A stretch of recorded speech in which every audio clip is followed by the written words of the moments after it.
Thank you so much for tuning in to another episode of In the Hot Seat with me, your girl, Vinaya Bass. This Sunday, I am so happy to be sitting down with the handsome actor extraordinaire, Stedroy Cabey. Don't hide your face. You know Making it's me blush. true. How are you? I'm well. I'm well, thanks. How are you? I'm great, thank you. So for all of those who don't know who Stedroy is our Idris Elba of What? Montserrat. I'll take that. I'll take that. Denzel Washington of Montserrat. And today we are going to be discussing his fantastic career, his journey from Montserrat to the Lion King. But of course, before we do that, I have to give a big shout out to my sponsor, Silk Cotton Villa. So sit back, relax, and I'll be right back in a couple.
So thank you very much to everybody who has tuned in so far. As usually with me, Vinaya Bass, and in this episode of In the Hot Seat, I have Montserrat actor Stedroy Cabey with me once again, 4 years later. How are you this afternoon, Stedroy? 4 years. My God, 4 years.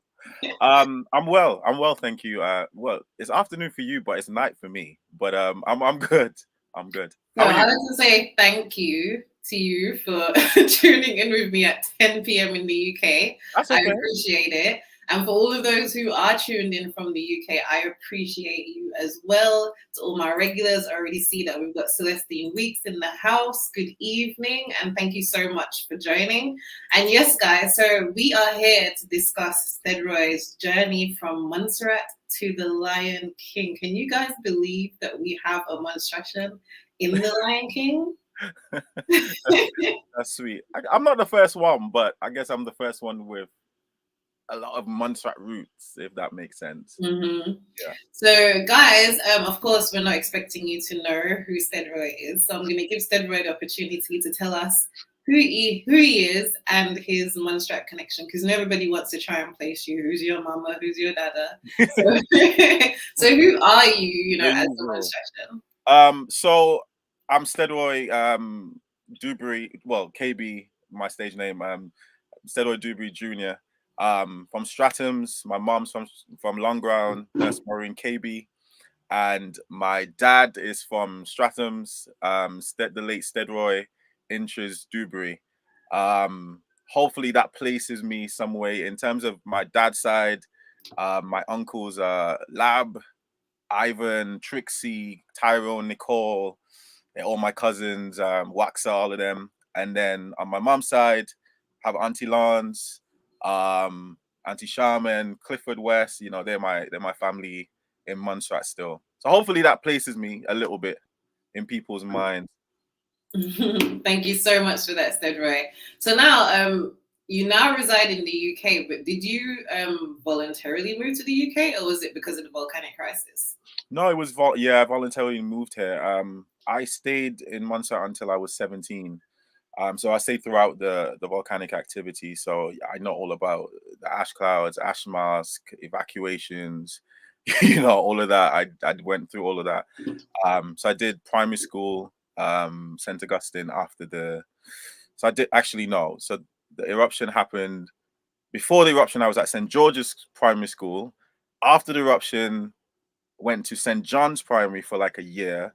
Then from grade 3 to 6, St. Augustine, and then MSS. And then I did a little bit of MCC before I came to London.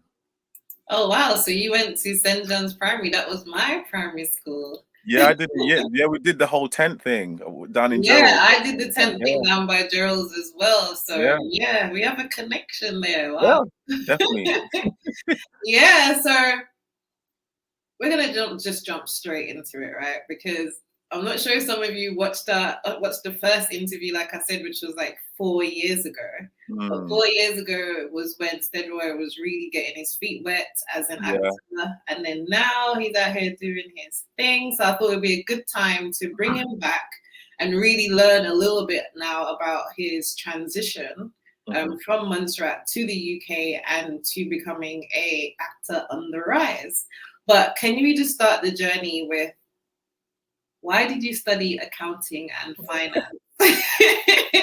Good question. Doing a career in acting. So you went to the Montfort University in the UK, where you pursued accounting and finance as a degree. Yeah. Why was that so important to you? You know what? I always just wanted to go to university. I wanted to get my degree. That was always a thing for me. And when I left Montserrat, I actually left with the intention to do education because I was a TA. I did some TA work at Lookout Primary School and at Braids as well. And I left to do education, and then I came to the UK, and based on the timing I came, I couldn't get the A levels that I wanted to do. So I ended up doing some business side A levels. So I did IT, business and accounting because those were in line with my O levels at the time. And again, because of the timing I came, colleges were full, courses were full. And I didn't want to take another year out. So I ended up doing like business side of subjects, liking that side of things. When I was choosing my degree now, a lot of people in my courses were like doing business, accounting and finance. And I ended up choosing accounting and finance. And decided to pursue that as a degree based on the A levels I was doing.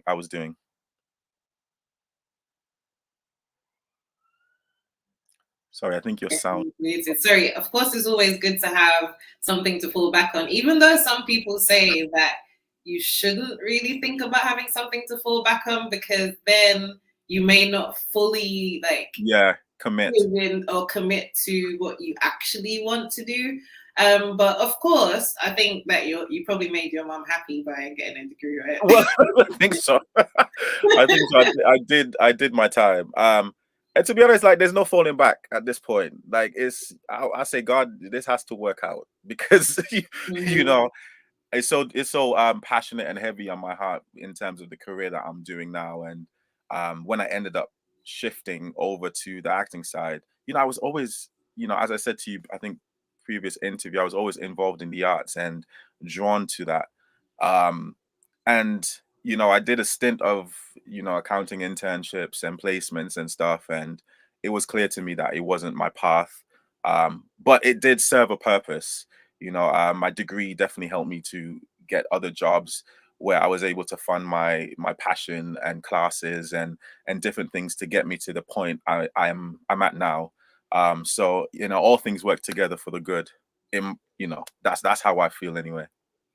Yeah, and you know what the cool thing is actually about having a degree in accounting and finance, because that's one of the places where creatives normally fall down, because creatives are usually so focused on being creative that they forget about the business side and actually, having to manage your finances well, and obviously making sure that you're consistently putting food on your table, because being an actor, I know for sure it's not easy, and there's lots of no's before you get that one yes, right? 100%. So one of the things that was really cool about your story and even your transition from accounting to acting was that you literally were the last person to apply to Rose Bruford College of Theatre Programming, well, the course at that time. Mm-hmm. So tell us a little bit about that, because I feel like that was such a cool story, because like you just went out on a limb and tried it, right? Yeah. So after I finished my degree, I graduated in 20, would have been 2013. I knew from that point that after doing my placement and then getting my degree that I definitely wanted to pursue acting and have that to be my career. Like if I felt it strongly in my spirit. But I wanted training. I wanted to get into some classes, and Rose Bruford at the time they offered a part-time acting course because I had to still work to support myself, and but I still wanted to get that training. So emailed them. I think the course might have been starting that week or yeah, that day or something. And I emailed them. I asked them, you know, I really want to get on this course. Can I jump on? The course tutor, Tony James, he emailed back and he was like, come with the check and a monologue. I said I didn't have the check, but I have the monologue, and let's talk about this.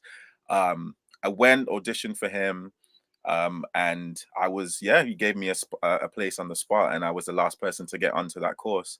And we did work something out with the money. Right. And you know what was so cool about that story is the fact that one, you weren't discouraged. And first of all, you were bold enough to say, I ain't got the money. Mm. Because someone else would have just been like, oh well, maybe next time. You know, I don't have the money. So what gave you the gumption to like come out and say, man, I really want to do it, but I ain't got the money? Listen, closed mouths don't get fed. And if you don't ask, you know, you would never know. Like, what's the worst he could have said? He could have said no. And that's fine. Like, I could have saved up and gone the next year, or tried another school or something. But I was like, you know what? I might as well ask. I felt, you know, I found this course. I felt strongly about it. And God, you know, made a way, and I'm grateful. Absolutely. So what would you say how did your experience at the Royal Central School of Speech and Drama and Rose Bruford shape your approach to acting? Because obviously you were doing some acting before, but how did that really shape you as an actor? Well, Rose Bruford, like it was more like an introductory thing for me. Well, okay, before I went to Rose Bruford, actually, I went to a drama school called Identity Drama School. Um, and you know, that's where you know, wet my feet a bit in terms of classes and stuff. And that's when I, you know, helped me to inform my choice of definitely I want to go forward with the acting thing.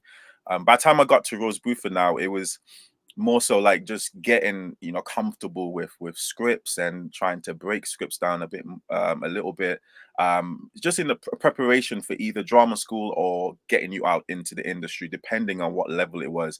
So you were just getting that boldness up, getting you to just be more confident in your skills and find things within you really and your skills that you already had, but just to try and hone it a bit, in order to just get out there into the industry.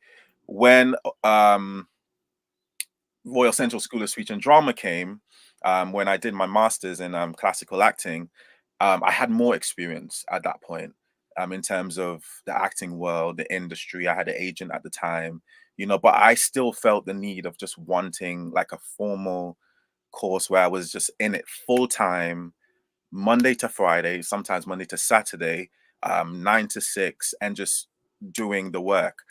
Whereas Rose Bruford was part time, and I was, you know, had to balance a corporate job with going to drama school.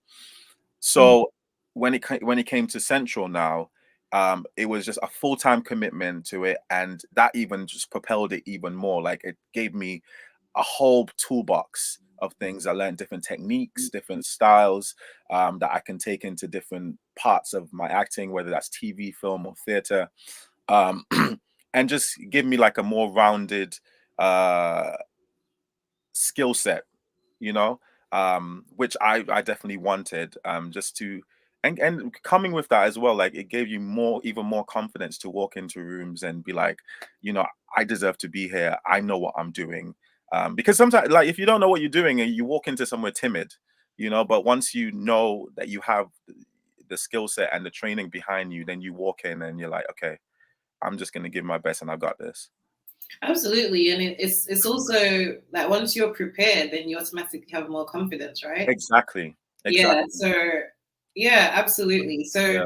Speaking of theatre, you participated in the Montserrat theatre production 1768, Mm-hmm. which is obviously deeply rooted in our heritage for more reasons than one. Mm-hmm. How would you say that that experience in Montserrat also helped you to help to shape you as an actor? You know, Montserrat, that shout out to Chad, by the way, Chad Cumberbatch, who's amazing, one of my mentors.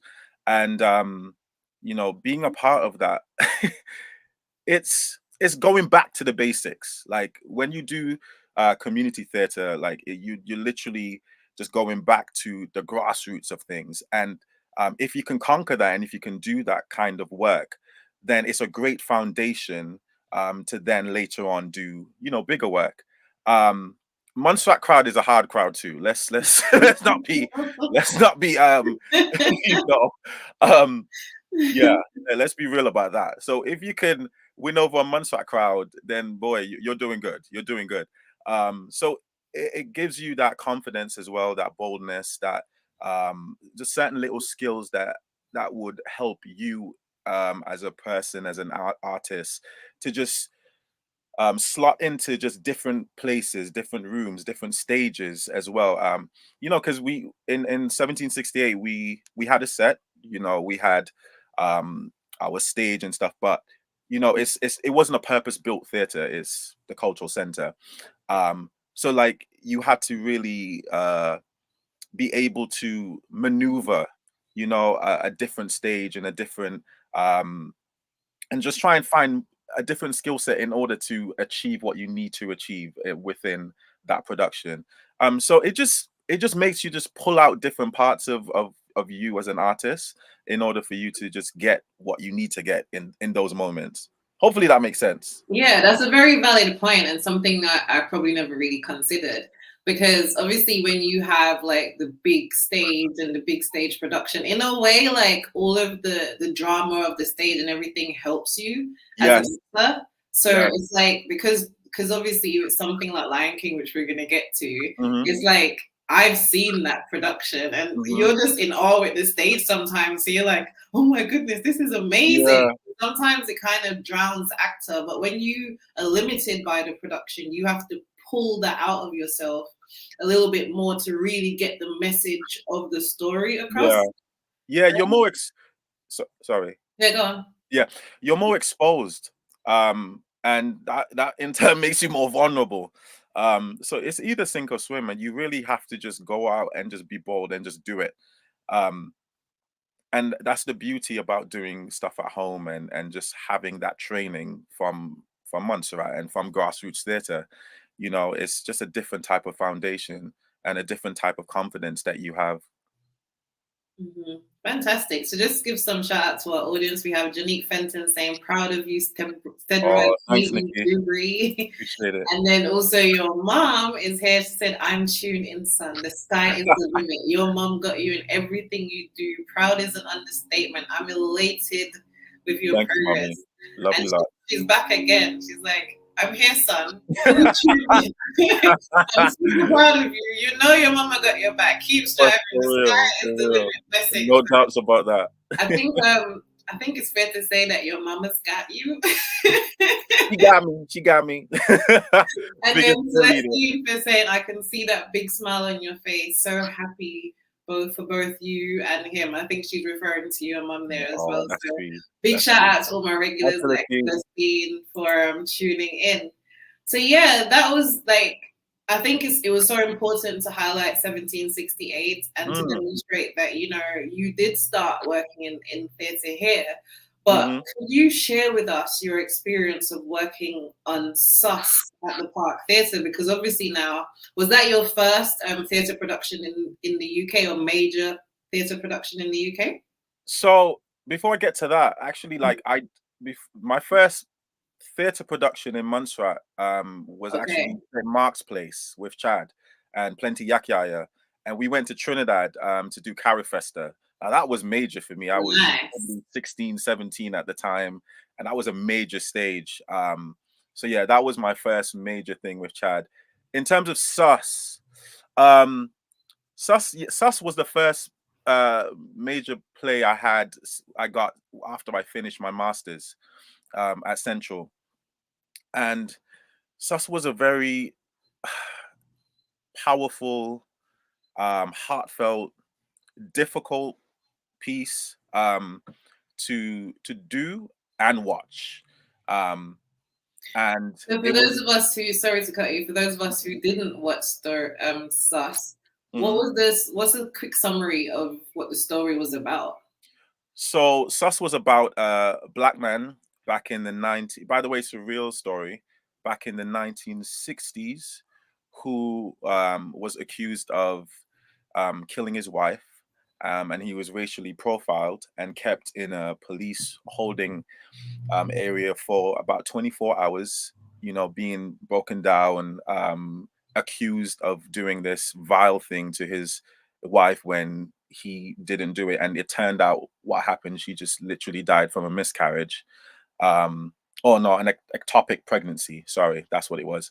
Um, and he was verbally abused, physically abused, mentally abused, for this 24 hours, just to turn around to be told that they got it wrong, and nothing was, you know, came out of it in terms except a scarred man, a scarred black man. So with all of that context, you know, going into a play like that, a piece like that, when I first read it, I was like, I have to do this piece because it just resonated, and I knew it was it was just a powerful piece. It brought me to tears when I first read the piece. And usually when I read something, a script, and it has that visceral effect on me, it's something that I really want to do. Um, so doing Sus, it was, I did that for what, maybe 4 to 6 weeks, 6 to 8 shows a week. And every show I basically was required to cry. I had to be in tears because of the story. So his name was Delroy. He would come in, you know, all happy go lucky because he's like, "You got the wrong man. You've arrested the wrong man. Racially profiled again." And Sus, it was a law back in that time. It was a stop and search law. So you know they had the right to just pick up anyone at that point. But mostly it was always black men, or people of color. And you know he comes in to this police. He's like, okay, yeah, we're here again, you know, just ask your questions and let me go home. And then his whole world just changed and turned upside down. And that's when he literally found out, you know, that his wife died, because he didn't know that his wife had passed away. So imagine all the anger, you know, the grief, everything in 90 minutes. It was an emotional journey I had to go through every night. And it was emotionally taxing, but it was rewarding all the time because I knew I was telling a powerful story. That's interesting, and I think that's something that people take for granted as well as for actors. Mm, It's such an emotional roller coaster, and in order for yeah, you to give the piece justice, you have to go there. So, yeah. in terms of something like Sus, like where did you go? Like where did you have to go within yourself, or were you pulling from a personal experience? Like how do you get to the point where you're going from being happy-go-lucky, you didn't know anything about your wife's death, and then suddenly you found out your wife is dead? Like how do you like deal with those emotions? What were you pulling from? To be honest, I just delved into it. I literally was I had to just be in each moment, play each moment, because if I had to think about, okay, Stead, you're gonna need to cry at this point or that point, then it wouldn't come, it wouldn't happen.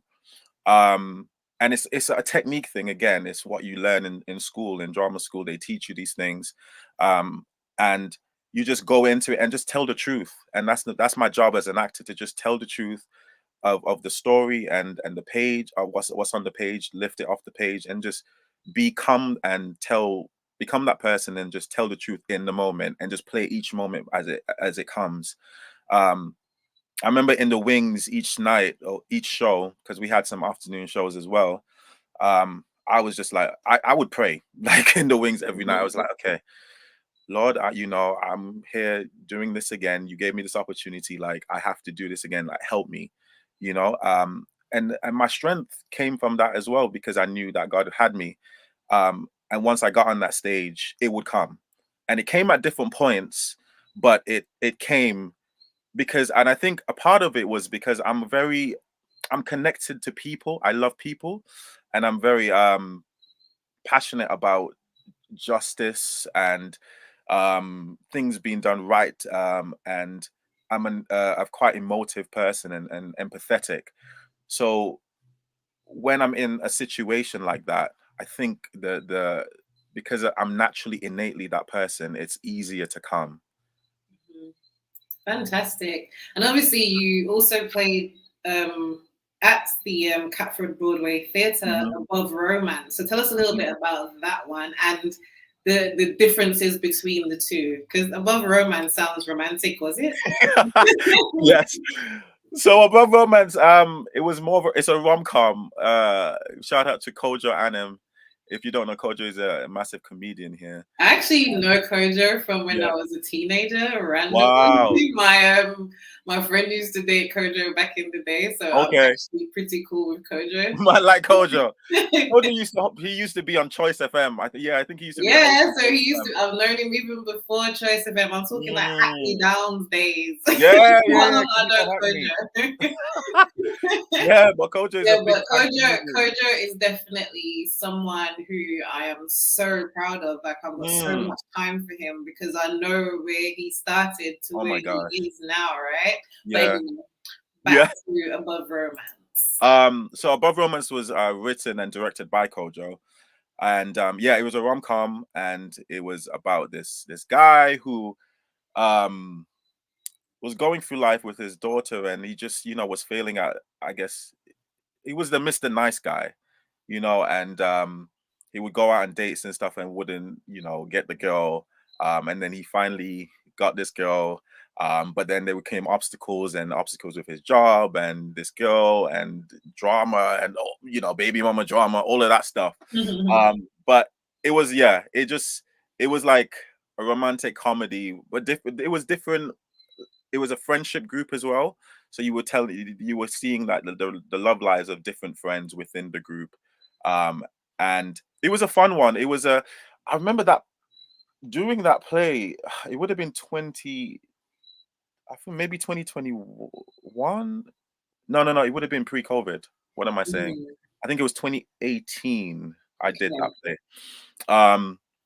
And it was a fun piece. The rehearsal process was quick. So you had to literally learn a book in a matter of weeks. And then you maybe take one or 2 days. I think I was sick, probably coming performance night. I feel like I was passing out in the wings before I went on at one point. And then you went on and you do it, and you feel, I don't know, like this. The thing with theater is that every time before I'm in the wing, I'm like, why am I doing this to myself? Like, why? And then you get on, and it's like, you start doing your thing, and you feel like you're on cloud nine. But yeah, Above Romance was fun. It was a good piece. It's a shame we only got to do it like once. They had done it before actually at Hackney Empire, and then Kojo brought it back, and then cast me as lead for it, which was quite nice of him. But yeah, it was a good piece. We had fun doing it, and the crowd was amazing. The crowd was like, it was like, a Tyler Perry play. You ever watched a Tyler Perry play? Yes. Mainly Black people in the crowd, and they're very responsive. Like you're doing your thing on stage, and you hear someone shouting out this or like, yeah, get him, like, yeah, he's a waste man, like, and you have to keep your character, like, throughout the piece. While I love Black people, I love it. So yeah, it was a fun piece, and it was a great opportunity as well that Kojo gave me there. I think that obviously if the crowd is getting involved, that's testament to your performance and how real it seems, right? Always. I always say that, like, and the funniest thing so doing Above Romance, the crowd was very responsive from the start because it was a fun show. Doing Sus, the crowd was silent. And until most nights it was silent because the subject matter, like, they don't know how to feel. Like, what should I do? What should I say? This man is on stage crying his eyes out, being accused of something, and it's a racially charged piece, we don't know how to feel about it. And then you would get to the end of the piece, and then you realize you hear the gasp like in the crowd, because it was a very intimate space at the Park Theatre, about 90 seats, and you're in the middle, crowd, audience on each side. By the end of it, like, my character has to spit, like literally hawk up and spit into the police officer's face. So we did that every night. And every time at that point, you hear the response from the crowd, the clapping, the shouting is like, yes, because they're into it, like, because they're like, oh, this man finally gets justice, even if it's in this way. So sometimes you're in those moments, in those kind of pieces, you're wondering, is the crowd with you? Like, are they there? But then because of the piece it is, you get it towards the end. Fantastic. So I got Miss Camilla Watt saying, very good interview. Oh, Mr. Watt, love Mr. Watt. She was my teacher. So proud of you, Stedroy, and his achievements. Then your mom is back with, that's our boy, Mr. Love Mr. And then Watt. Maureen Cabey saying big thumbs up and praises. Veronica Lynch is saying blessings, Stedroy. Thank you, Veronica. Your mom is back saying you're such a natural son, playing your role in Sus. It was a touching piece. I was happy watching you doing your thing. And on the other hand, I shed a tear that night watching the show. Yeah. It was a hard piece. Like, you had people wanting to, like, I had family and stuff that came and they wanted to jump on stage and start fighting for me, because it was that heavy. Yeah. We've got Virginia Ryan saying, so proud of you, Stedroy. And you. Sonia Codrington saying, I love you loads. So loads of love from the audience. So I just want to say a big shout out to everybody who's tuned in. Thank you so much for tuning in to 664 Connect in the hot seat. I'm so happy to be here with Stedroy. And I'm so proud as well. Thank you. I just want to say, shout out to everyone who came to see us. Like, Montserratians came out every night. There was someone in the crowd coming to support, and that meant a lot to me, having my people supporting and coming out. So yeah, I just wanted to say that. Absolutely. And I think you had like the governor, and was the premier there as well at one point for Sus, or was it just for No, the governor, yes, they came on my first night. Yes, of course. They came on my first night. The governor, the premier, the governor's husband as well. Yes, they did come to see the show. Yes, they've been so supportive, all of them. Absolutely. I'm so happy to hear that, because that's what we need. We have to encourage each other and lift each other up. I want to just take a quick transition now. So going from the stage to the screen. So how did your roles in When We Come Together and the Lazarus Project differ from your theatre work? Oh my gosh, stage and theatre differ like in so many ways. But the main thing is, which with film and TV especially, like, it's quick. The turnover is quick, and time is money. So like, you have a number of days, you have a number of shots that you need to get. We have to do it. You have to be ready. You have to be on point. Whereas with theatre, you get weeks to rehearse. You get to feel this character out. You get to find this character, find new things every night, performing it every night. But then, screen, you do it once, maybe twice. And if the director says, okay, we got it, then you're moving on. There's no like many like do-overs, because you have to definitely get the money shot, if that makes sense. So you're saying that there's a different type of pressure with both? Because for me personally, I would think that it would be more difficult at the theatre, because like you said, like, even the Montserrat audience isn't easy, and then going into even that rom-com that we spoke about, and then having the audience like screaming at you like, what is this? Like, it's like a different type of pressure. But which one would you say that you prefer? You know what? They both have pressures, and the pressures are different. I don't know if I have like a preference, to be honest. Like, I will always have a great love for theatre, because that's where I started, and that's where I got my my feet into things, and starting in Montserrat and then coming over here. And theatre has always been the thing that I've done the most. and I'm now getting more into screen. So yeah, I think I like them both. It just depends on the story, really.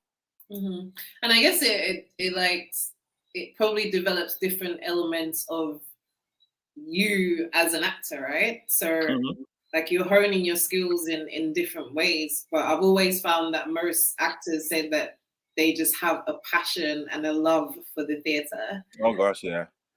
Theater is But just yeah. yeah, Sorry, go on. go on. No, theater is a different discipline. Like it's live, it's right there in your face. You get a response straight away. Um, and like you have to again, it's sink or swim. Because if you forget a line, you have to find your way out of that. Like there's no stopping the show to find your script to get your line. You have to just keep it going. And it just takes a different skill and a different discipline. And having been able to learn that again from young, from working with the likes of Chad from church, like it's just one of those things that I've developed over time. And yeah, theater is just a different ball game. If you can do theater, like, yeah, I think it's an easier they always say it's an easier transition going from theater to screen versus screen to theater, because it just takes the stamina you need as well to do 8 shows a week. It's not easy, whereas you might be filming 30 seconds or like a minute on a film set for a whole day, because they're doing setting up different shots, like different things. Like with theater, you get on stage, you start, you go, you have to finish it. Mhm. And obviously, the whole thing of not being able to refer back to your lines. Like, I can't even imagine reciting a song. Like, how do you, how do you even recite a whole script? Are you allowed to like ad lib a little bit? It depends on the piece. Like some directors might be open to that, and some might not be. And you if you improvise, it has to make sense and for the context and of the scene and the story. You can't just say any old line just to get yourself out of it. It has to make sense. So you still have to be locked in mentally and just focused. um so yeah, it just depends on the team and what they allow, and what the story allows as well. But the other thing I was thinking of as well in terms of consistency. So, say for example, I came along the night before and I saw Sus, and I was telling my friends about when you dropped this line and it was so Mhm. powerful. And the next day, my friend goes and then you just completely just did not say that line, Yeah, yeah, that line at all. So, I guess it's very important to also maintain that consistency because it yeah. could You have potentially to. pull you out, right? Yeah, no, 100%. Like the thing, it depended, like depending on certain like plays and that. So in terms, okay, for instance, Sus, I can probably get away more with maybe one, like some improvisation. I could have. Same with Above Romance. Like Above Romance, yeah, definitely could have gotten away with more improvisation if I needed to, because that was like a rom-com and it'd probably be easier to do it. But with Lion King, which we'll get to, it's regimented. Like a line is a cue for something, a musical cue, like for someone to come. Like you have to stick to the script, or you can basically mess up that whole show, or just like scene. So it Mhm. just depends on the production. Fantastic. So, just before we go to my next question, just want to Mhm.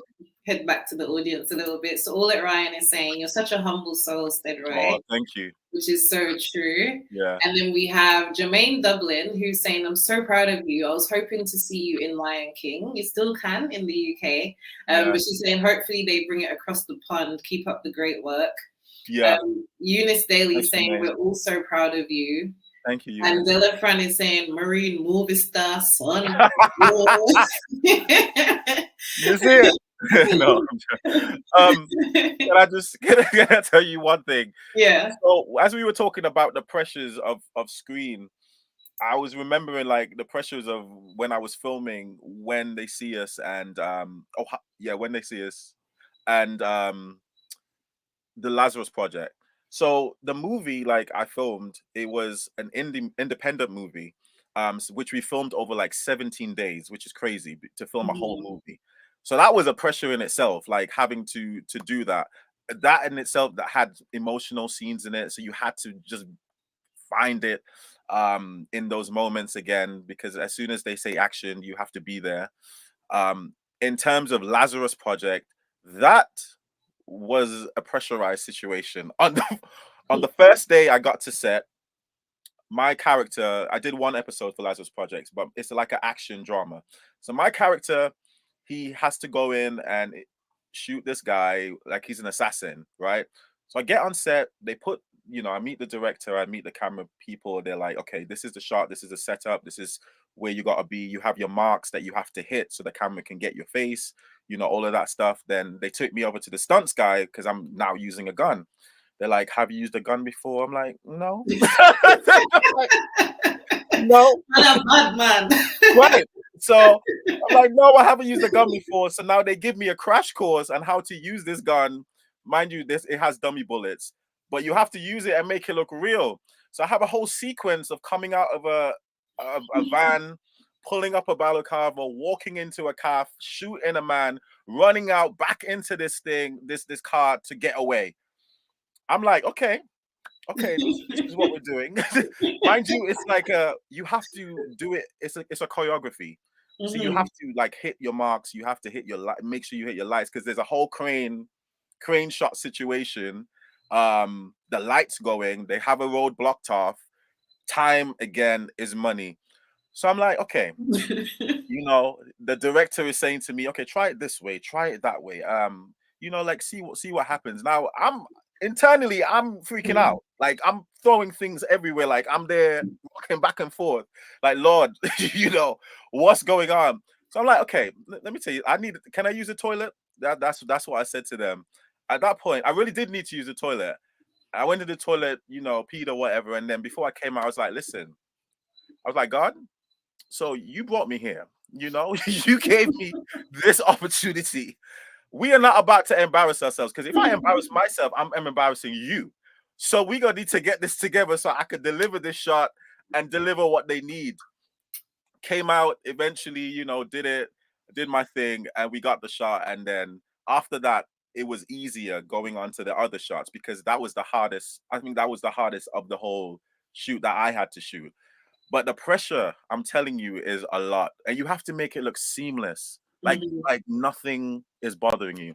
But you had to become a roadman in 2.5 seconds. It's not even a roadman. Roadman, I could probably assassin. It's a whole assassin. Like, this man is a professional. He goes in and he's assigned to kill people all the time, and you have to just look like you're doing it.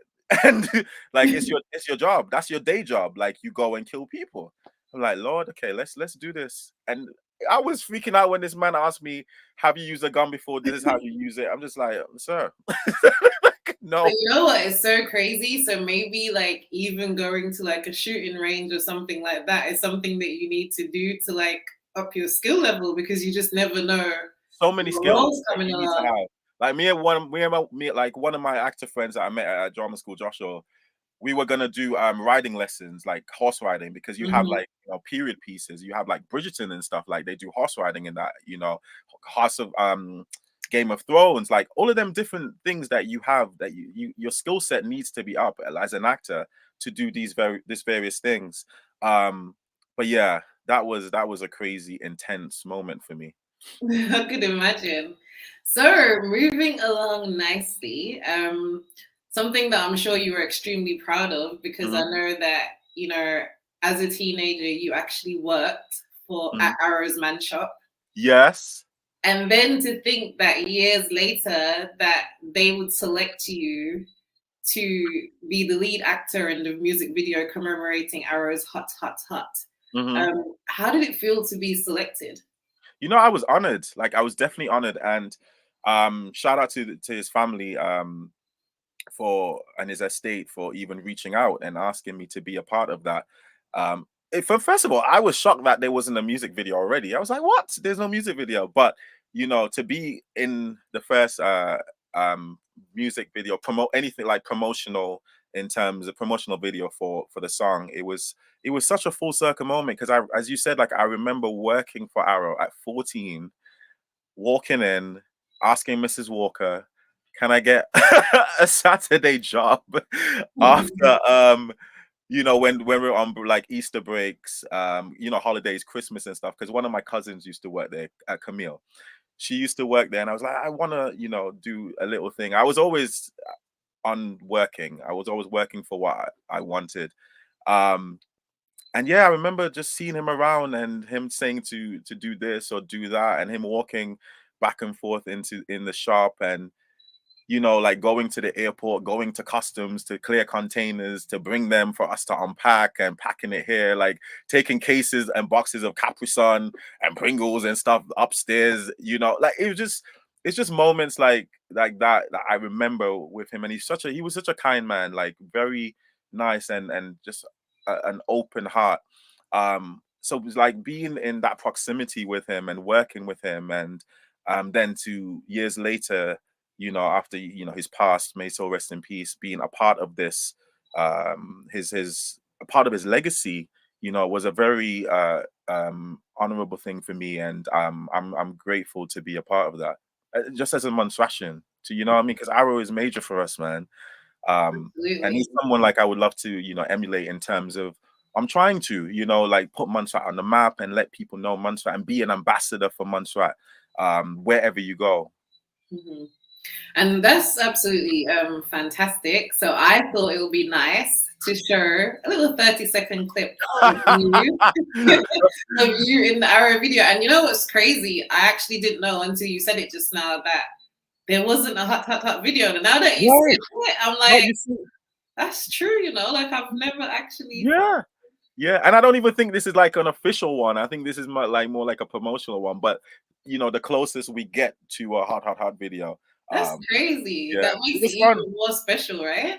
Yeah, it was fun shooting it, like, and it was a nice day. It was different, but it was still fun at the same time. Yeah, it's a fun video. So for those who haven't seen it, here's a little 30-second clip.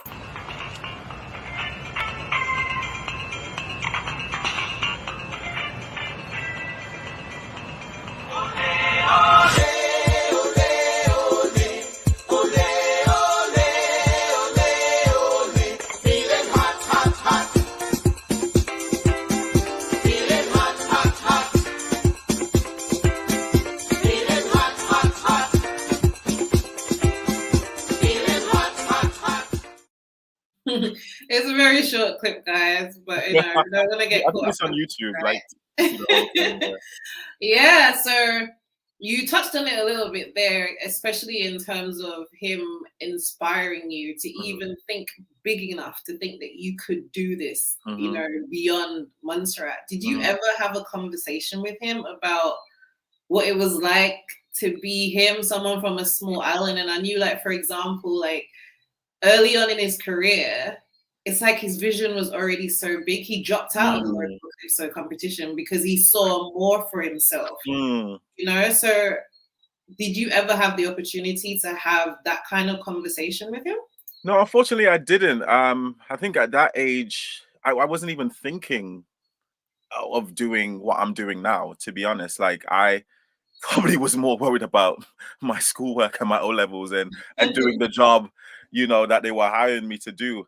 But I think I can say that definitely, like, during that time, I was inspired by him and seeing what he was doing. Just, even as an artist, as a family man, as a businessman, because, he had this successful business going. And I think it's hindsight now. Looking back, I'm remembering things that I can tap into, I can take from him, and take on board. I've watched loads of his interviews online and stuff, and just being inspired by what this man achieved globally, and he's from a tiny island, the same island I'm from. Like, like, he could do it, I could do it. Like, there's no reason why I'm not able to go forth and work hard and try and gain the same successes that he has. Absolutely. And I think it's just being bold enough to do it, right? Just do it. That's all Yeah, it takes. like Nike says, just do it. Just do it. Yeah. And speaking of just do it, how did you do it to get into Lion King? Lion King, man. Lion King. What a gem, what a blessing. So my journey with Lion King started when I was doing my master's at Central. And I remember getting an email being asked to come in for an audition for the Lion King. I looked at the email, I was like, are you sure? Like, I'm here I am studying a master's in classical acting, and I'm being calling to do a musical. I'm not trained in musicals whatsoever. I'm like, the only singing I really do is in church, and they tolerate me there, to be honest. I mean, you know, I could act, give me a script, I could do it, but singing, okay. So I spoke to my course leader about it, and he was like, just go for it. Like, you just never know what happens. So that was the January. I went in for the audition, round after round. I probably went through like 7 or 8 rounds, got to the finals. It was also my first audition since post-COVID in the room, which was great. Like, it felt so good to walk into a room and see people and feel energies and just give yourself, and so that they can feel you as a person. So yeah, I did round after round, got to the finals, which would have been coming up to the end of February. I didn't get it. Then they said to me, maybe 2 weeks later, I was going to Montserrat for St. Patrick's. They're like, we want you back in because we want to reconsider you. So I did some more rounds. They filled my final audition because I was flying out to Montserrat probably a couple of days after that. Then they came back. They said I didn't get it. During that time, I was auditioning for Tina as well, the musical. They had called me in. I was like, what's up with all these musicals? And then, so I didn't get it at the top of that year. That would have been the top of 2022. Yeah. And then moved to November 2022. They called me back in again. And I was like, okay. I was like, Lord, this is the 3rd time. I'm like, I'm not going back in for this again if I don't get it this time. Like, so whatever we're figuring out up there, let's figure it out, because so I went in. I did a few less rounds with them because they knew me at this point because I've been in so much. And then by the December, it would have been early December, I got to the finals, and then they offered me the role as male ensemble singer and cover for Mufasa. I was like, okay, this is great.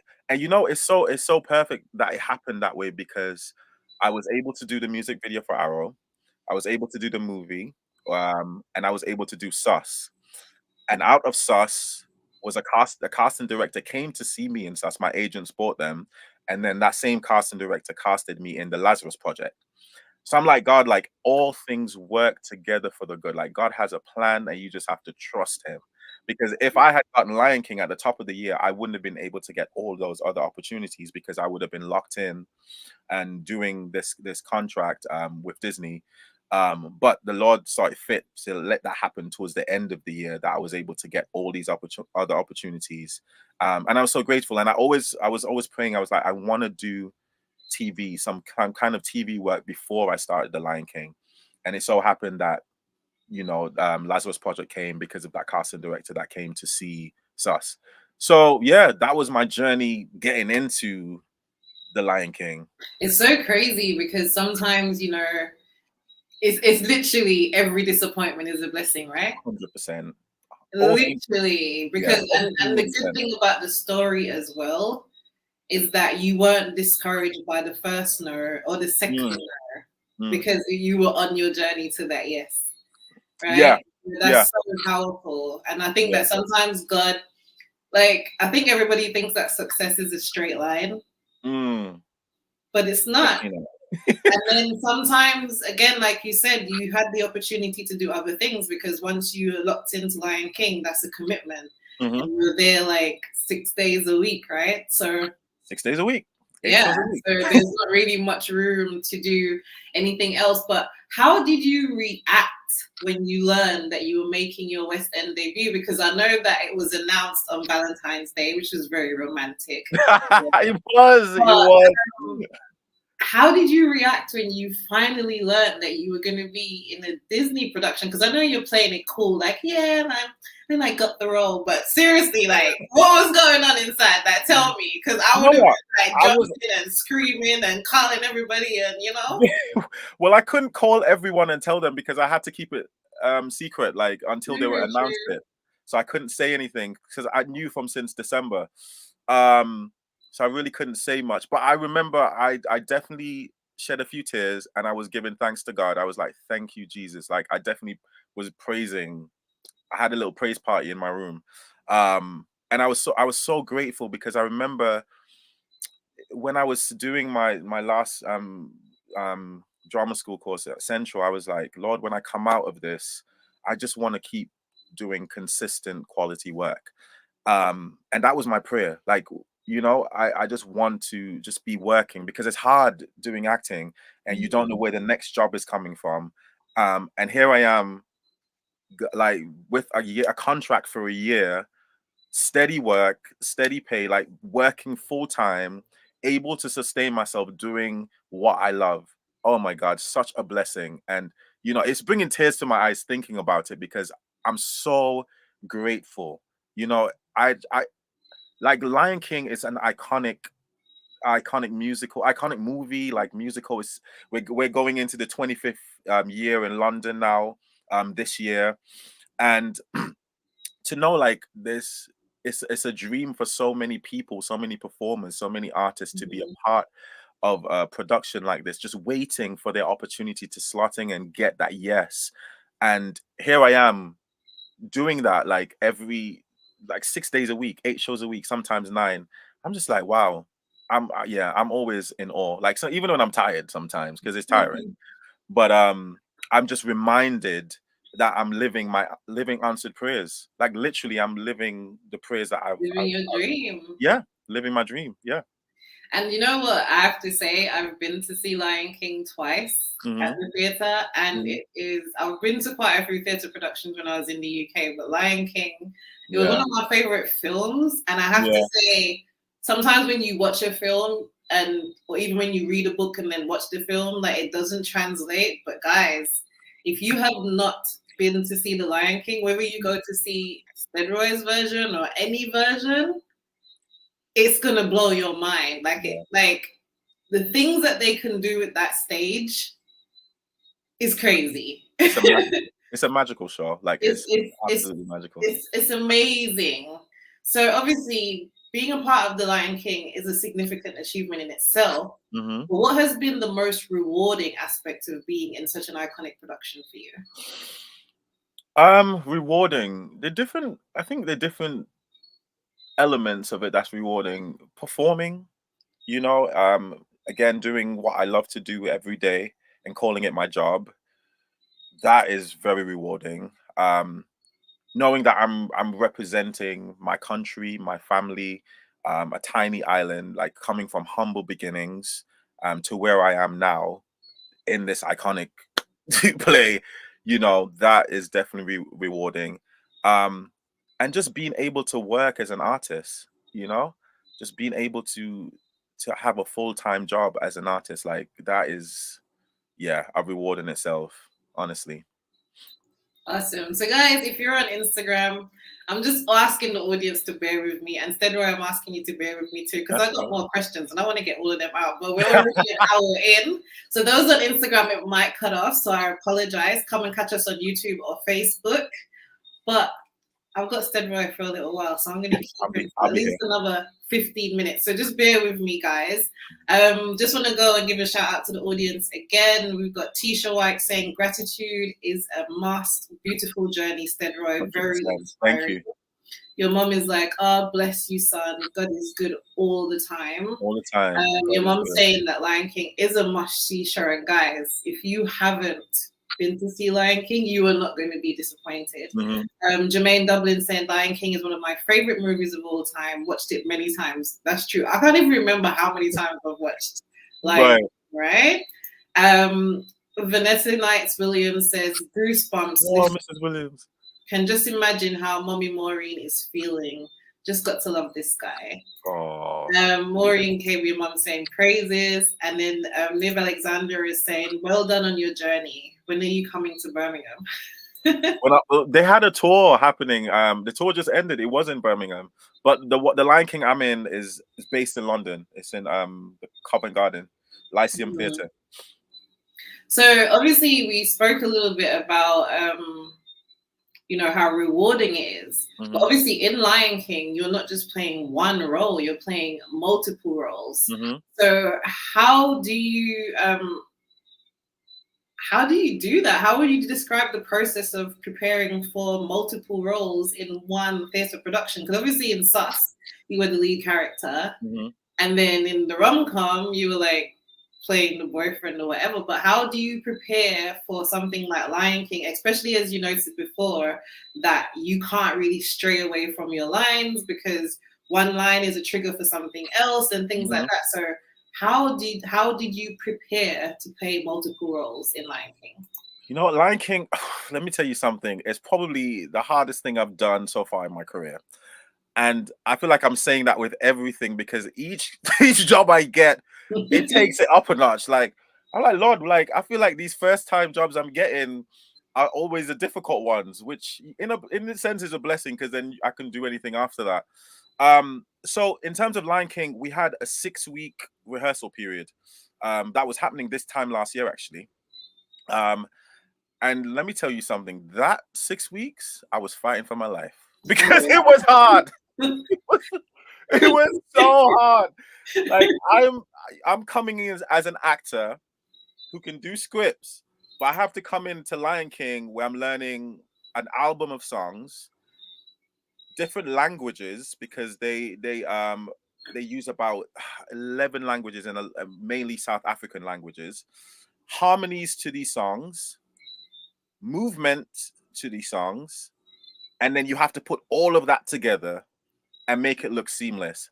When I tell you, like, I was like, what have I gotten myself into? Because yo, it was one of the hardest rehearsal periods I've ever gone through in my life. So then that's just for my ensemble track, because that's the main track I do. Like when I say track, as in role, journey in the show. So then after that, now I have to then do my Mufasa rehearsals. So while I'm doing the show now, I'm in the show, then I'm having to do Mufasa rehearsals. And then that's now, more the acting side of things, but then you're learning puppetry as well. So I'm learning how to deal with this mask, like move like a lion, like, it's just a whole different ball game. And the only thing I could put is just rehearsals, like having to do rehearsals. Like for me, repetition is key. Like the more I do it, the better I get. And just throwing yourself at it. And just using, your skill set that you've learned, your toolbox again that I've learned from training, to just pull from that to help me in different ways, because it was not an easy transition going into a musical and learning those different roles. And as my ensemble track or role, like I'm different characters. So I come in as a wildebeest, then I go to be a hyena. Well, no, we do something called grasslands, which is like grass skirts. You got the grass head on you. So we're geishaing around the stage. I have to learn how to geisha. Then you have to you're a hyena after that. So you have to now get into that body movement and physicality. Then after that, what I do, like you're back to yourself because you're now in the dashiki and flying birds and stuff, like element of freedom. And then I'm in a plant suit after that. So it's just a whole different transition, like going throughout the whole show. And the main thing is that you have to remind yourself you're telling a story. So you have to just find the moments within each thing in order to evoke and tell that story. But the process was not an easy process. Like it was very tough. It was hard. So speaking of hard, like how do you maintain your physical and vocal stamina during a demanding performance like that? Oh, you have to rest. honestly, I get 1 day off a week, and that's Mondays, and I have to rest, because if I don't rest, I'm wrecked for the week. Like, I'm suffering. So yeah, that's the main thing. Like, literally rest. Vocal lessons. You know, I'm they bless me, you know, by giving me vocal lessons as well, and working with vocal coaches, which is really good. Um, and just I go to the gym as well. I think it helps because it increases your strength and your stamina, and just help you throughout you know, your 8 performances a week. So yeah, that's what I have to do. But a lot of it is just rest and really taking care of yourself. Yeah, and that's the crazy thing, because people are thinking actor, you have to go to the gym and work out, but there's Oh so yeah, many elements to it, right? So I've got yeah. a question here from the audience. Mhm.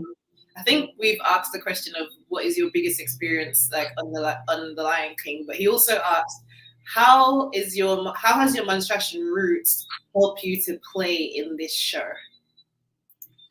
Um, so my biggest role, what was the first part of the question? The So biggest. he was saying, what is your biggest experience like as an actor on The Lion King, and how has your Montserratian roots helped you to play in this role?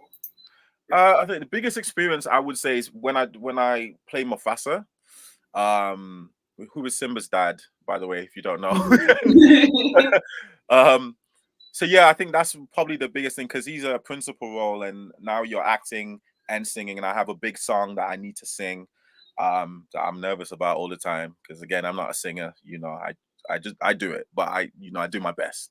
Um, so yeah, that's like the biggest experience wise, because as Mufasa, again, you have to really, everything is timed. Everything is timed to music. You have to say a line on time. You have to come out on time, walk on time, stop at a certain time. Like, it's just very, yeah. um, yeah, it's very like regimented in terms of that. In terms of my Montserratian, being Montserratian and coming from Montserrat and my experience in that, you know what? Like, I think one of the biggest things again is growing up doing grassroots theater and having that foundation and that confidence of performing. I perform to about 2,000 people every night, which is, you know, almost Dude, you add 2 more thousand, and that's the the population. population. Crazy, So right? Isn't it crazy because you're literally seeing what Montserrat population looks like in a in the theater, crowd? it's crazy. Wow. Oh my gosh, it's so crazy.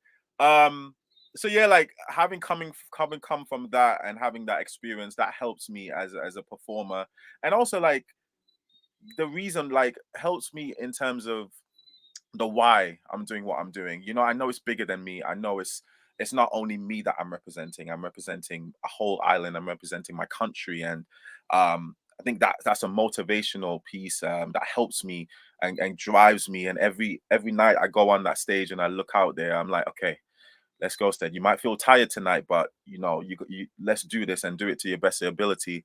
And when I'm waving those birds, I feel like I'm waving the flag of Montserrat. I'm on top of that rock, I'm Oh, waving it, wow. and you know, it's a beautiful thing. Like, just tapping into those little things to give you that motivation to keep going, and just again remembering that it's a whole thing that's it's really bigger than me, you know, Mhm. and God's put me in this position and blessed me in this way to be a blessing in more ways than one. Okay, fantastic. So let's go back to the audience again. We've got Derek Semper saying, keep doing your thing, bro. Derek, thank you, We've bro. got Patricia Lewis saying, congrats, Stedroy. God bless. Keep up the good works. I know your mom and siblings are all proud of you. Go, boy. Thank you We've so got much.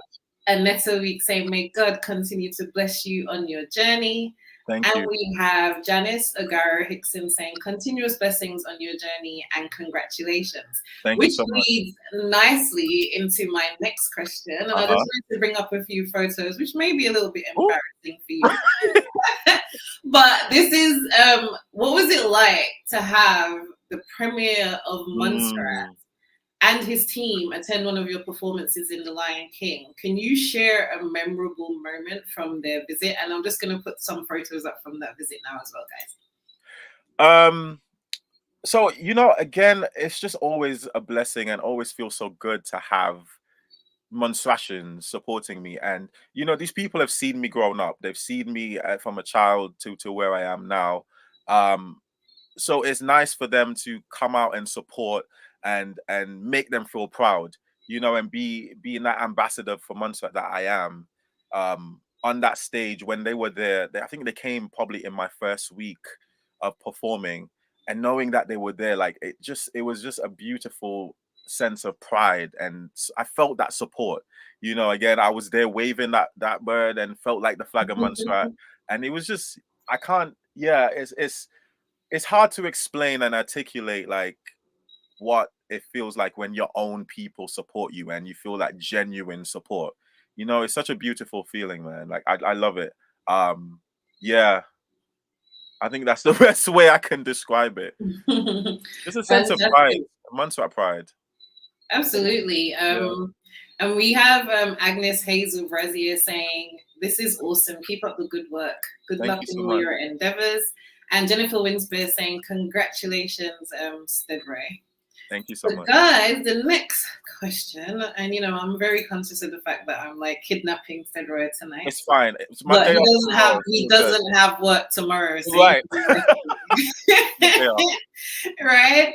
So as a Montserratian actor, what does it mean? And I guess you've articulated it in several ways already. But what does it really mean to represent your country on the stages of London? Mm. You know, it's really hard again to articulate and say how yeah, like powerful and how proud it makes me. First of all, I'm a proud Montserratian, like through and through. Like I will the first one of the first things I will tell someone when I meet them, you know, I'm from Montserrat, and I will start telling you about Montserrat. Like and so like I have that sense of I'm very patriotic and I have that sense of pride. And to know that I'm on a stage representing my island, when I look into that Lion King booklet and it says, where I'm from, Montserrat, West Indies, I'm like, oh my gosh, I'm from this tiny island that is obscure and to some people. And, some people think we're not there anymore because the volcano destroyed us. And to know that I'm there waving that flag and as being an ambassador, it just makes me so proud. Like, I feel again that it's an inspirational thing, hopefully to younger people as well coming up. Mind you, I'm not that old, but people behind me um coming up, knowing that they as well can fulfill their dreams and go forth and do what God's placed in their heart. Um and coming from Montserrat as again, like growing up there, primary school, secondary school, leaving there, after I have cemented my roots there, and having people knowing me again from a child, like I was in scouts, like I did masquerade at one point, calypso show, like I was ingrained in the culture. I am. So having all of those experiences and knowing that I'm here now fulfilling a dream, it's a beautiful thing. And again, as I said to you, like I'm very conscious that it's bigger than me. I'm when I go forth in any room, any stage, any set that I'm on, I know that I'm representing God, my family, and Montserrat, and that is within myself, so I'm conscious of those things. And I make sure that I take that along with me. And I remember one of the dreams I have, honestly, is to get to a stage where I can pull other Montserratians with me, in different rooms, whatever I can do to help those coming along, regardless of what field you're in. But if I can help, I will help, you know. And I remember Denzel Washington saying one thing: when you're going forward and you get to a place, always remember the person behind you and pull them forward. And I keep that with me, and it's something that I want to do as a Montserratian. Um, yeah, it's just yeah, it's a very proud thing. I'm proud of being a Montserratian in all those stages and all those rooms and all those platforms. And we are so proud of you. So how do you find, because obviously you just noted that you're performing 6 days a week, right? How do you find balance between your personal life and your career? I really don't have a personal life, if I'm honest. Like, I don't right now. Like, I think that was probably one of the hardest transitions doing Lion King, actually. My social life really took a hit, because I'm missing out on birthdays, missing out on weddings, missing out on major things. And it comes with the territory, it comes with the job, and it's a sacrifice I have to make, in order to achieve what I want to achieve. Um, so yeah, it's very difficult balancing that. I try to see my friends when I can, and people when I can. Whether that's a Monday evening because I really need the Monday days to myself, or between shows. I get to see people sometimes if they're around, FaceTime, calling. I live with my mother and I barely see her, because when she's at work, I'm at home, and vice versa. We're really we're in passing. So yeah, that's the difficult part really with this career. Sometimes I might be away from home, filming. But yeah, it's okay because I know, I prayed for this and I'm in it and I'm grateful for it. And I know like my friends and family, they understand. And I try my best to stay in contact with people as much as I can. Absolutely. And one of the things that I wanted to touch on as well, because I think sometimes people think that you go from zero to hero.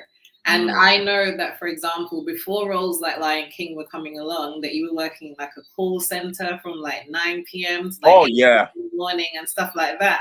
So obviously now you're in the Lion King, and we pray that that continues for you.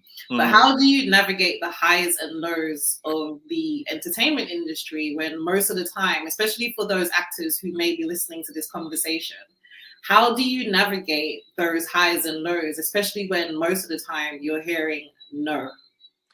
Honestly, it's holding on to my faith. Honestly, like I have to really hold on to what God's placed in my heart, and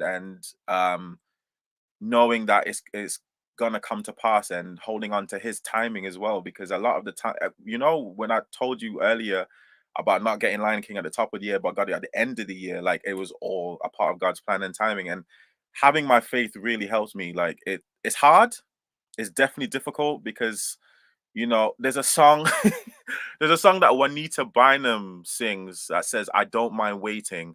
And if I'm honest with you, I can't fully sing that song with conviction, because if I'm honest with myself, I mind.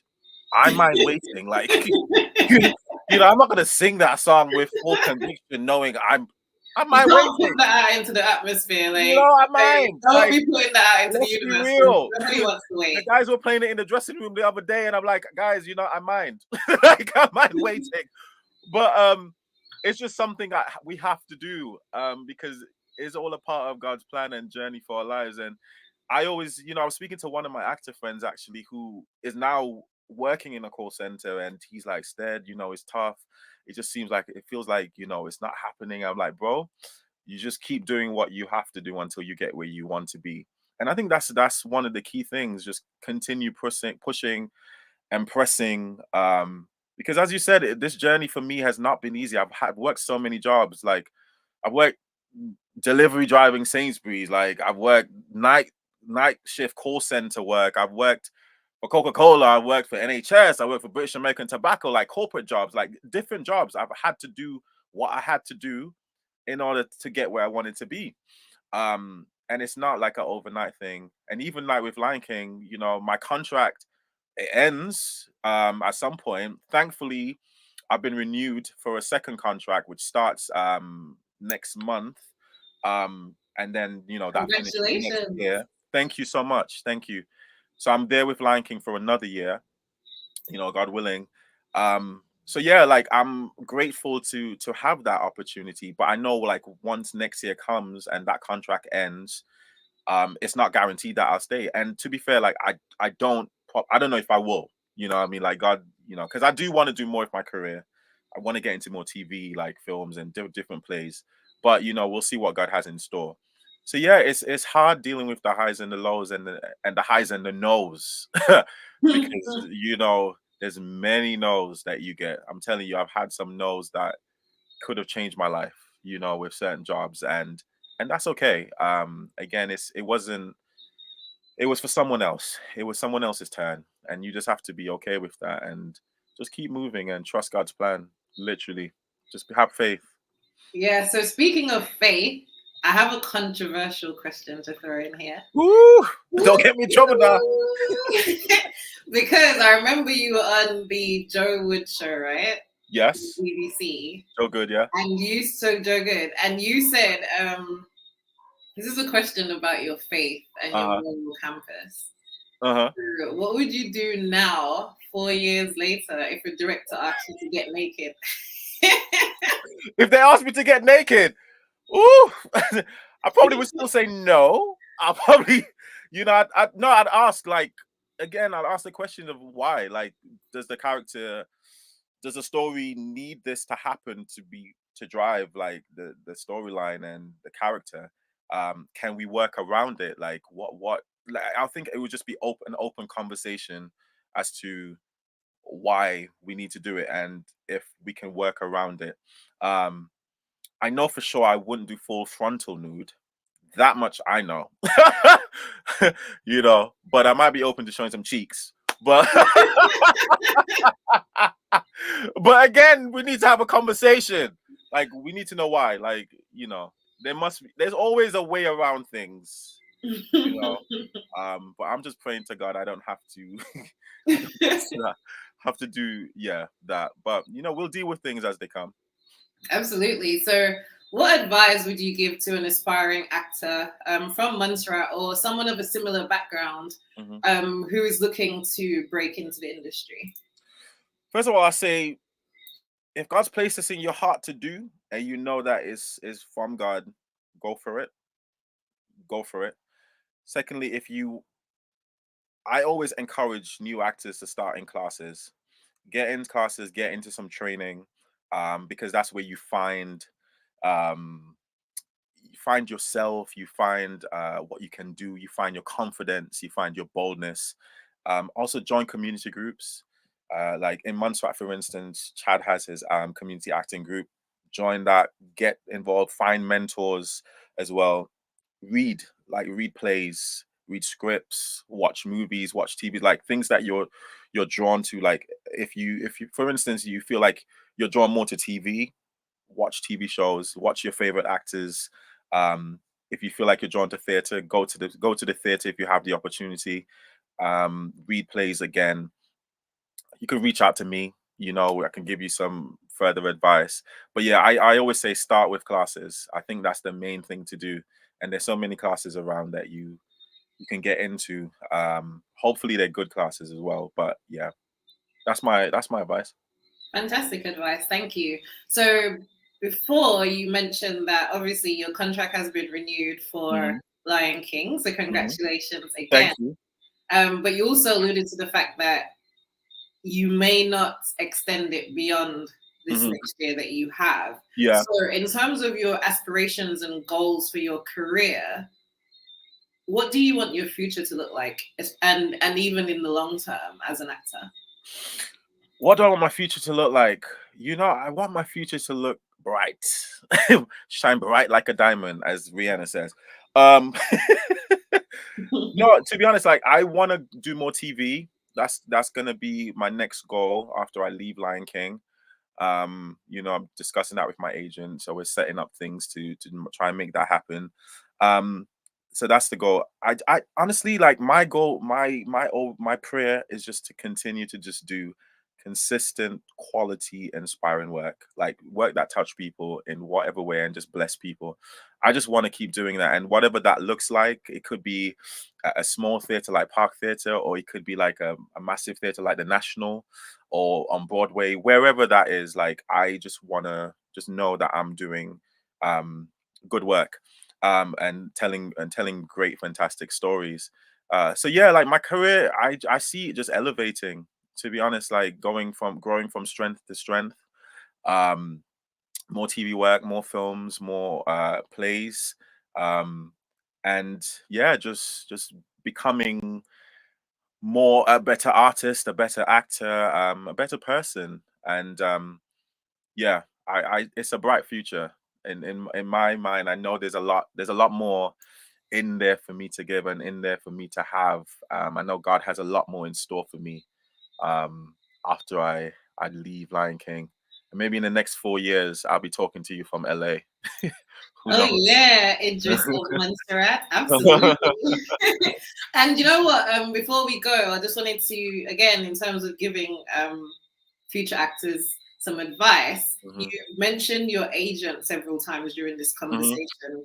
mhm. One, how important is it to have an agent? And two, how do you go about selecting an agent that's not just an agent for agent's sake, but not Right. actually doing anything for you? You know what? I've gone through a few agents. Like my first agent, they were great for me starting out. Second agent I got like just before COVID started, and then things kind of shut down, and then I went back to school. So we parted ways. And then now my new agent, who I absolutely adore, his name is Jeff, from Stanton Davis and Associates. Me and Jeff, like that's my guy. We have Friday chats, we have catch ups like all the time. And I remember when I was looking for an agent coming out of my central course, I again prayed about it. I was like, okay, I want an agent who not just sees me as a commodity, but sees me as a person, and cares about me and my career, and is invested. And Jeff came along, and Jeff was that person, and it just felt right for me.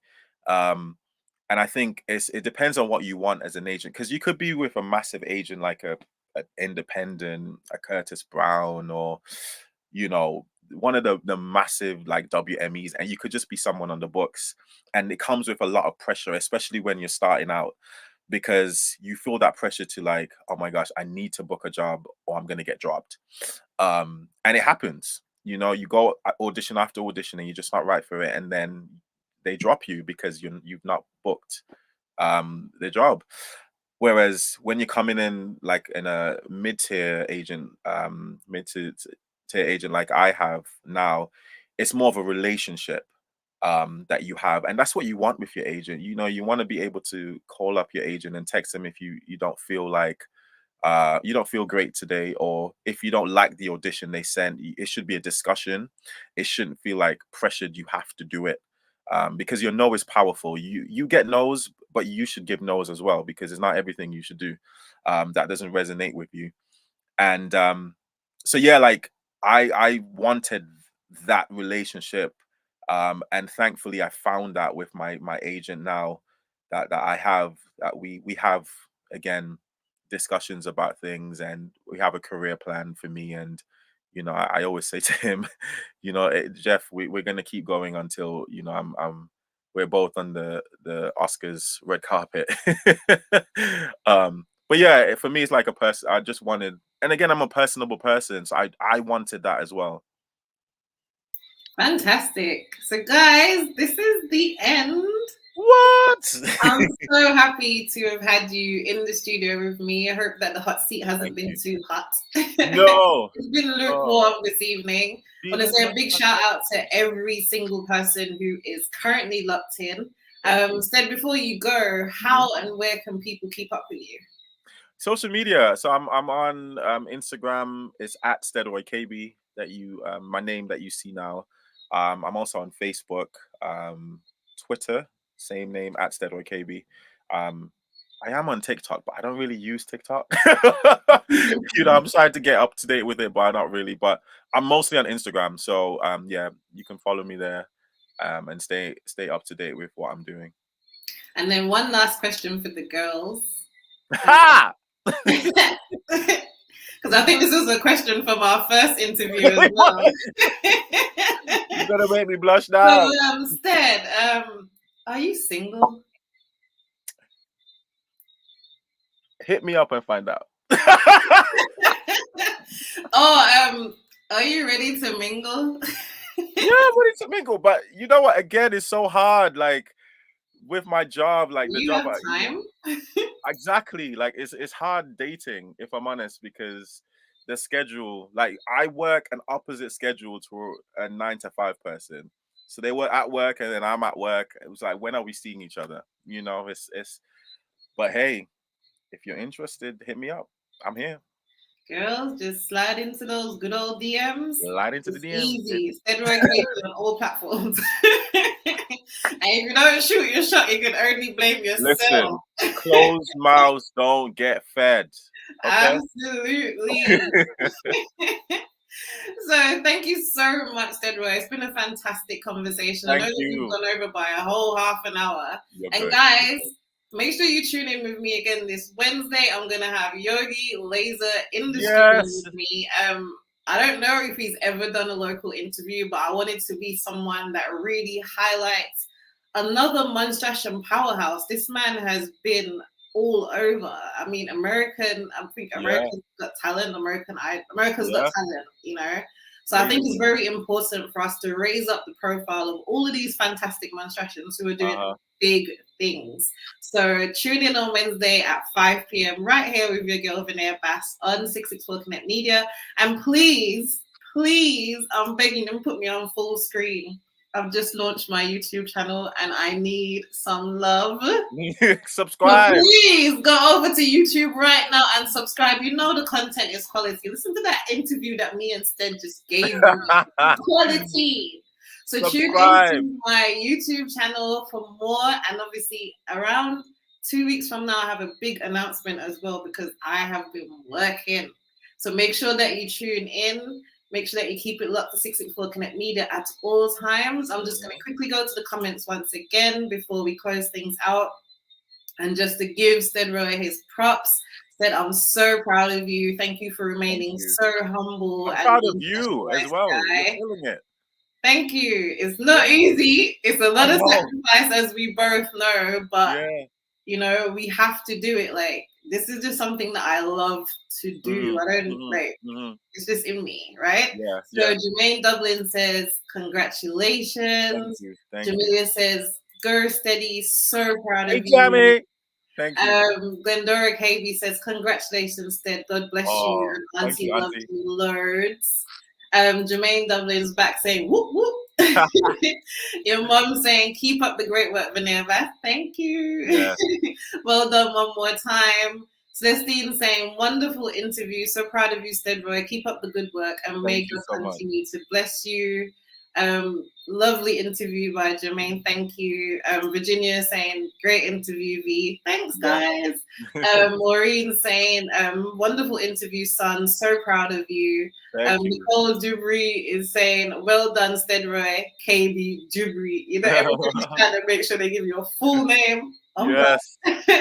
Celestine is sending us some love hearts. Eunice Daly saying, well done, 100. Sisterhood is like lifting up her hands. Anessa Weeks is saying, great job.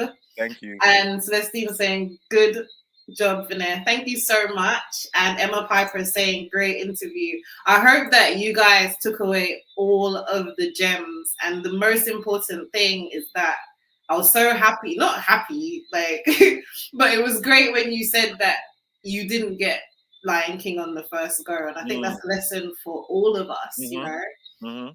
There's so many things and so many opportunities that we will go for. If at first you don't succeed, try again. So Stedroy, would you like to say anything to the audience before we say goodbye? Yeah, just thank you to everyone for the support. Appreciate it. Appreciate again every Montserratian that always supports, all my friends here in London as well. You know, it's a team thing. I don't do it by myself. I get a lot of people praying for me, and I'm just grateful. And you know, if you're coming to Lion King, hit me up, let me know. I'll try and make sure I'm there. And because sometimes I'm on holiday, so you just never know. So just hit me up. Make sure you let me know you're coming, and I'll come into stage door and say hello. But yeah, thank you to everyone, like my family, my friends. I love all of you, and God bless all of you. And thank you for the support, Mummy. Appreciate you all. And So obviously guys, my family, you know, in the States as well. My grandmother Elvina and Auntie Janice and Auntie Ruthlyn and all of them, Auntie Vereen, everyone there in the States. Love you all too. fantastic. So guys, as I said, I'm on YouTube. I need some love and support. So head over there right now and click that subscribe button so you don't miss amazing interviews like this. Thank you so much for watching. I appreciate each and every one of you. I even love my regulars even more. Keep it up to 664 Connect Media, and we are both out. So bye, guys. God bless.